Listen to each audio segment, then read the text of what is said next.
Hi, everybody. It's not Gina Page.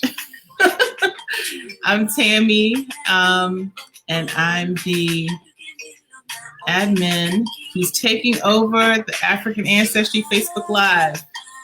So we're going to wait just a few minutes for a few people to join us.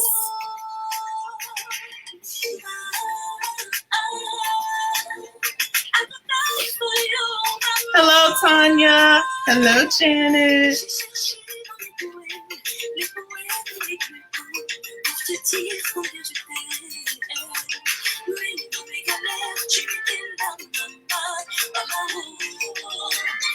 Mario, Dana. All right. What do you think, Ty? I can start. All right, my friends.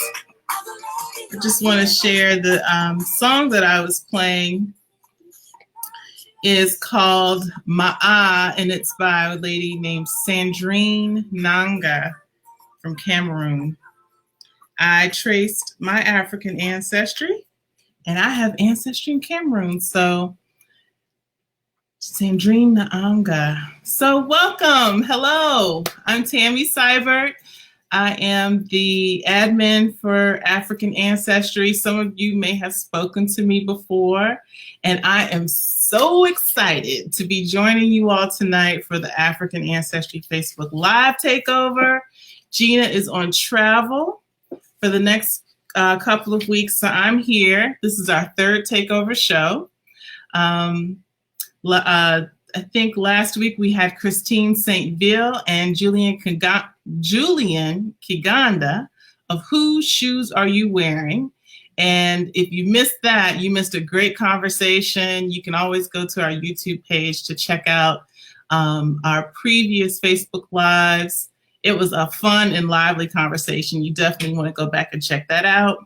If you haven't picked up their book and their planner, make sure you head over to mahoganybooks.com to order those today.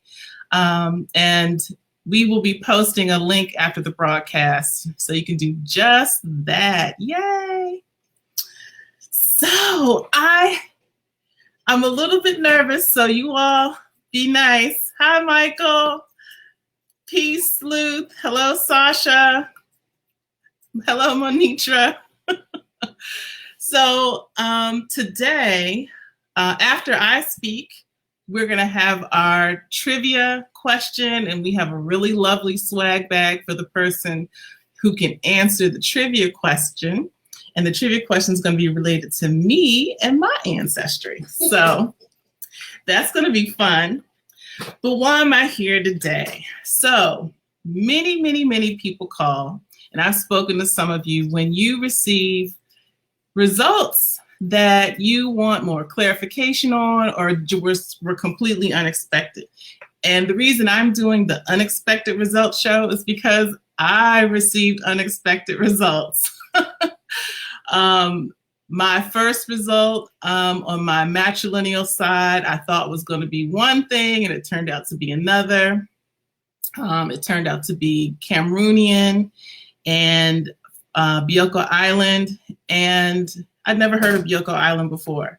My second result was on my father's matrilineal side, and it turned out to be from Guinea-Bissau, and I'd never heard of Guinea-Bissau. And my father's patrilineal side turned out to be European, and so I wasn't really so excited about it. So my family went through quite the intellectual and heartfelt conversation about how we felt about our results. So that is what inspired today's show. If I had done one thing, and I work here, I would have been in a better place when I received my results. And that one thing is prepare myself, educate myself for what I was about to embark on. African Ancestry DNA test is a journey. It's not like any other test. We're not like any other people. Historically, we have had our identity stripped from us. So these tests hold so much meaning for us. And when something holds that type of meaning, we really should take the time to prepare. So the first way we can prepare is by knowing who we want to test. We get a lot of phone calls from people, and we're grateful for those phone calls when you want more information and clarification about who is the best person to test in the family to find a particular line. So, and let me explain that. We are a single line testing company. We take your whole genetic tree, a giant tree, and we look at one line of that tree. So in my case, I took a matriclan test because I'm a woman. I can take a matriclan test, which tests the mitochondrial DNA that's passed from mother to daughter. So that mitochondrial DNA was passed from my mother to me, from her mother to her, through generations. And I had some numbers here on generations, but I don't remember them. Yes, so there we go. This is how many relatives you have, just you, when we start with you. I can't see that, Ty. There's like 16,000 people if we go back 15 generations. 16,000 people whose DNA has been transferred to you. So we really only have maybe 4 or 5 generations, maybe less than that, that we can test. So I looked at my family tree and I picked one line, my mother's line, because I could take the test. And on my father's side, because I am a woman and do not have a Y chromosome, my brother took the test to find out our patrilineal DNA. And okay, so and with that, I was talking about knowing what you need to do before you take the test. So that's how we decided to take the test. Now that I'm a little bit wiser, I know I can look at the next line that I want to test on my tree. So that's the first way to prepare before you take the test. While your specimen is being analyzed, the best thing you can do for yourself is do some research, get curious. You can get an African Ancestry journal, just like I have. And inside this journal, you can start taking notes about your family. So some of the things that I started to look at were the types of foods that we like to eat, some of the religious traditions that we were involved in. I looked at the types of careers that my family seemed to kind of just gravitate towards, the skills that some of my family members had. I have a daughter who's a drummer. And I kept note of all of those things on that particular line that I was testing. And I started to do a little bit of research about where people, for instance, my family loves rice. We're just rice people. And so I started to look at different places in Africa where rice was grown. And all of this is done before the results are received. So second part, get a little curious, do a little research. Do you know all the African countries? That was another part of my research. Do you know that there are more than one tribe in many different African countries? Do you know the languages of Africa? So I took that time, and my family, and with not just me, but with my children, with my parents, to really do an in-depth exploration of the entire continent. And we could spend years doing that. People have PhDs studying Africa. But while you're waiting for your results, I think that is the best way to add some positive energy to receiving your results. I also offer that you look at history, what was happening 500 years ago, what was happening prior to 500 years ago, when Africans came to North America Where did they bring different groups? This is just an opportunity for you to learn history. As I said at the top, this is a history study. It's an anthropological study. It's a sociological study. So you can do a bulk of that during the time you're waiting. And it also makes it fun, and it helps the time move a little bit faster. Oh, my brother says he doesn't like rice. Okay. Well, you must be more closely related to the other side of the family. Oh, that's my brother. So lastly, and y'all know I'm nervous, so please bear with me. When you receive your results, so this is an exciting time. You're waiting for your package to come in the mail. You open your package, and you're going to have one of several different responses. My response was, who are the Bubby people of Bioko Islands? And who are, I had Bubby and Cameroon, and I had Hausa, Tikar, and Fulani as part of my matriclan test. So I look at this and I say, I've never heard of these groups. What do I do from here? Well, I pulled out my handy dandy Now That You Know that everybody gets, and I began reading, as I know everybody in the African Ancestry Online community does, and I began reading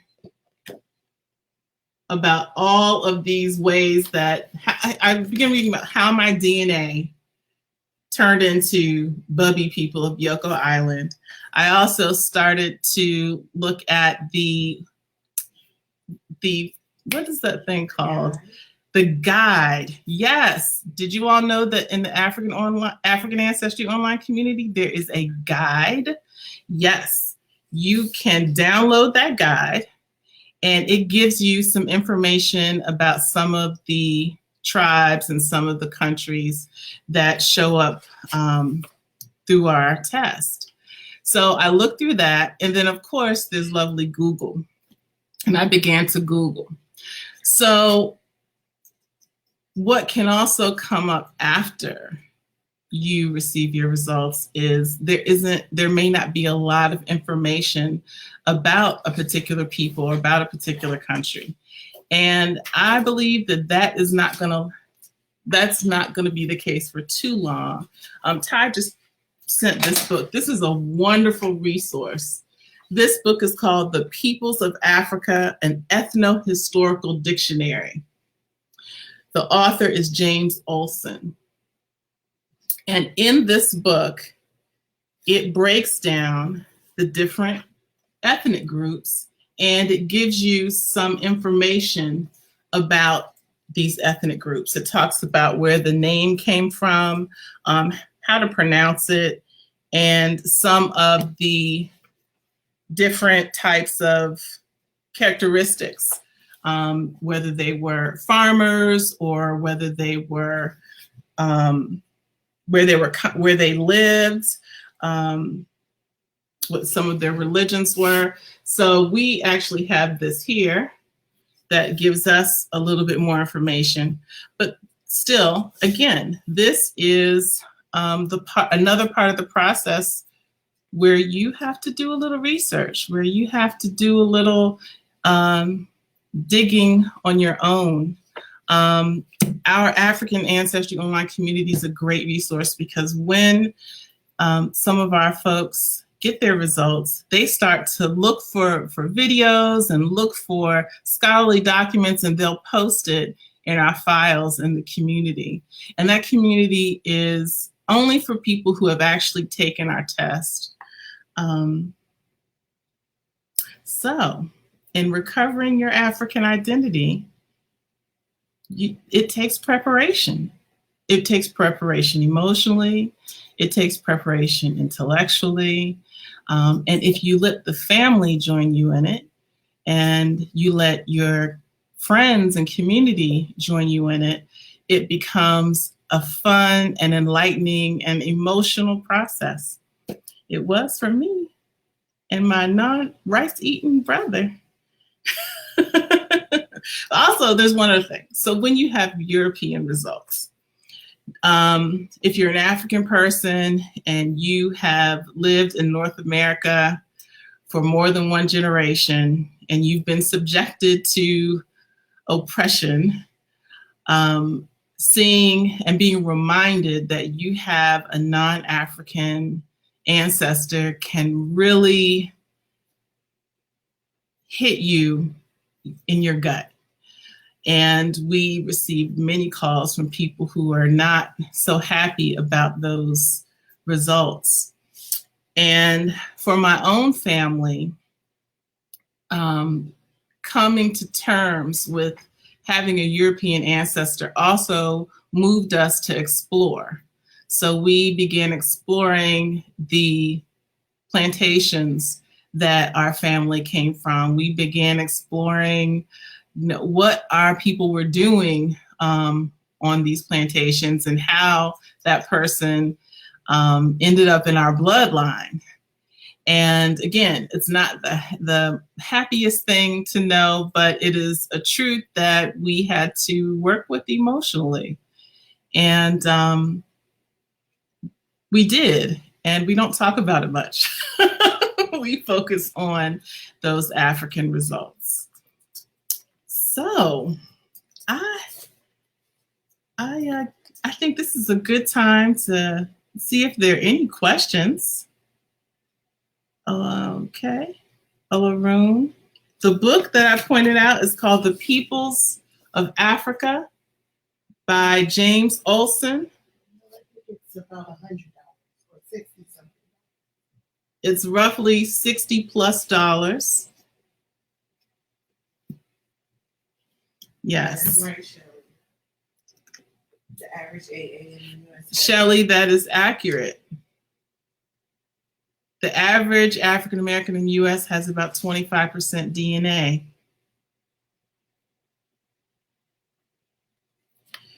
Well, let's see. Gina says, was told that a lot of people from South Carolina, where both her parents come from, usually come from Sierra Leone. Our results came back Burkina Faso on my dad's side and Gabon on my mom's side. No, say when most of those from South Carolina. Tell her that most of the people from Sierra Leone, they're Gullah Geechee people, not everybody from South Carolina. Yes, so Ty was letting me know that many of the people from Sierra Leone are Gullah Geechee people, and they're not descendants of Sierra Leone. Larry, how long can the process take? Well, once we receive your sample in our office, the estimated time frame is 8 to 10 weeks, Larry. Thank you for asking. Thank you, Janet. Charlene, you should do it. It's information that you are worthy of. Knowing who you are can change many things. It can confirm some things for you as well. So yes, absolutely. Take our test. Okay. I'm trying to. Okay. Oh, hi, Kalichi. So it is time for me to do our trivia. All right, so if you're from Bioko Island, you should know this. What country did the Bubi people migrate from before Bioko Island? The Bubi are natives of Bioko Island. However, they migrated from another country. Google is your friend. Yes, Angela, we do ship packages overseas. Sasha, are you in the AAOC? There is a link in the file. Scroll all the way down. Fulani women. Yes, Fulani women, they make the big gold, beautiful earrings. Thank you, Stephanie. Sasha.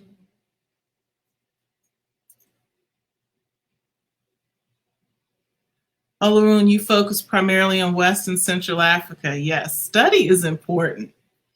Educating ourselves is important. Everything that we do, we should take time to become familiar with it, whether we're purchasing something, whether we are uh, whether we are learning something new. Research. Stay curious, people.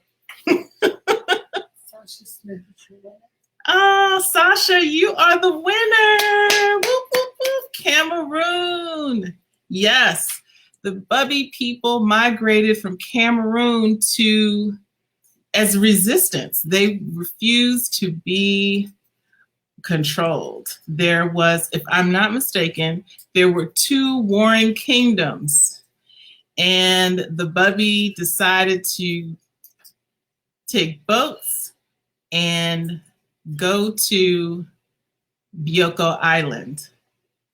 Unfortunately, Bioko Island eventually became colonized by the Portuguese, and the Bubby people decided to tattoo or put marks on their children's faces so that they would not be desirable to the Portuguese. And that did not work because there are quite a few of us that were taken, and the Portuguese still occupy the island.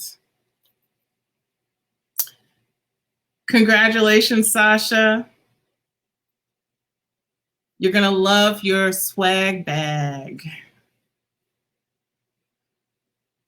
Sorry, Larry, you were just like 1 second too late. Chanel Walker, it was Cameroon.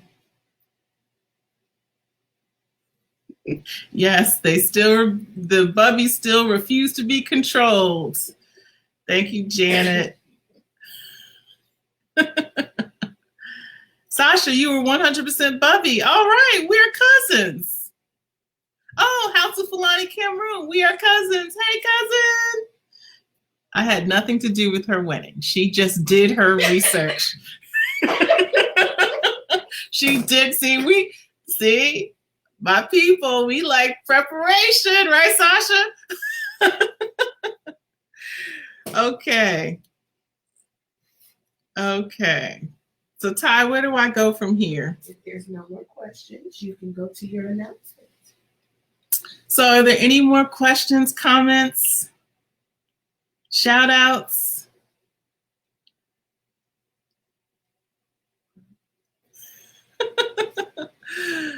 Okay. Well, since there are no more questions, I really hope you enjoyed me being here today. I'm going to wrap it up with a few announcements.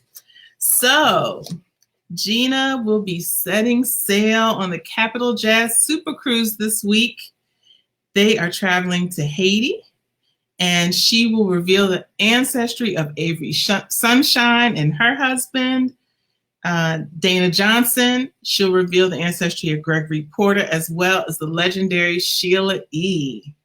After that, she's off to New York City, where she will be presenting at the New York Times Travel Show for a special, and she will be doing a special interview at Hot 97 in New York City. So we look forward to hearing about those events and reveals when she returns. We will host our first of many meetups this year on February 6th in the DMV in the Washington, D.C. area. We're having a meetup at Smith Public Trust in the Brooklyn neighborhood of Washington, D.C. So if you are in this area or want to fly out to this area, come meet Gina and maybe some of the African ancestry staff at our first meetup for Black History Month, February 6th. Ty will be there. I'll probably be there too. And lastly, next week, everyone's favorite lady, Kelly Bowman, will be taking over the Facebook Live to discuss testing multiple lines in the family. You definitely want to tune in to that show so you can understand all the different results that come out of testing almost your entire family tree. So, Angela McLean, will you ever do any more admixture tests? At this time, no. Shout out to the Balanta people. Thank you, Sleuth. You helped me do a great job by showing up. Thank you, Kalichi. He says Equatorial Guinea also has Spanish as its official language. Yes, hola. Will you ever come to the ATL? We are there all of the time. I'm not sure we'll be there in February, but that could change. It's Black History Month, and Gina is invited to many different places. So just stay tuned on the AAOC for updates about that. Thank you, Angela. Sign up to our newsletter. Yes, sign up to, how do they sign up to the newsletter? You go to AfricanAncestry.com. So. And there's a mailing list at the top of the page. So, Angela, if you go to AfricanAncestry.com, there is a mailing list where you can sign up for our newsletter. And in that newsletter, you will get updates. Gina, we love you too. Thank you so much. Bioko Islands considered Equatorial Guinea, not Cameroon. Oh, I never said it was Cameroon, my dear. They migrated from Cameroon. But thank you for sharing that. Let's see, any more questions? So, my friends, thank you again. It is time for me to go. This has been fun. You've been nice, kind, and gentle with me. See you next time. Peace.